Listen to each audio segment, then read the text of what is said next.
আসসালামু আলাইকুম। আশা করি সবাই ভালো আছেন। আলহামদুলিল্লাহ আমি ভালো আছি। মক্কাতে যারা আপনার উমরা করতে যান, যাদের কাছে ব্যাগ থাকে, ব্যাগ রাখার জায়গা পায়েন না, তাদের জন্য মক্কাতে অনেক সুন্দর একটা জায়গা করে দিয়েছে।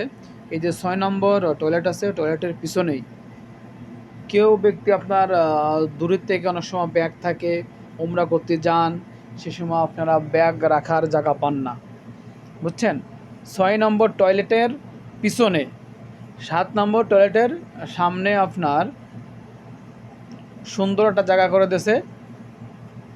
আপনি এই জায়গা ব্যাগ রাখিয়ে পরবর্তীতে উমরা শেষ করে একটা টোকেন দেবে। ওই টোকেনটা আপনার কাছে রাখবেন।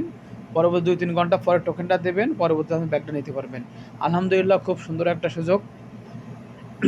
এখানে ব্যাগ রাখা যায়, অনেকটা ভালো একটা ব্যাপার। অনেক দূরের থেকে দেখা যায় মানুষ যায় আপনার ওইখানে ব্যাগ রাখার জায়গা খুঁজে পায় না, কোথায় রাখবে এটা পারে না।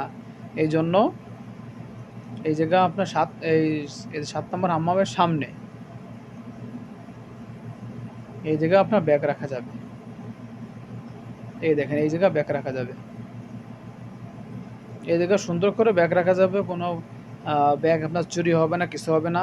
আপনি রিয়াদ থেকে, দাম্মাম থেকে অনেক দূর থেকে মানুষ যায়। এই জায়গাটা আপনি সুন্দর করে ব্যাগ রাখতে পারবেন একবার ফ্রিতে। ১ টাকাও আপনার লাগবে না।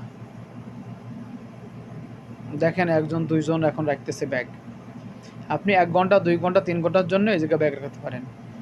সৌদি আরব সরকারকে অনেক ধন্যবাদ জানাই যে এই জিনিসটা করার জন্য। ভিডিওটা ভালো লাগলে লাইক, শেয়ার, কমেন্ট করুন। ভালো থাকেন। খোদা হাফেজ।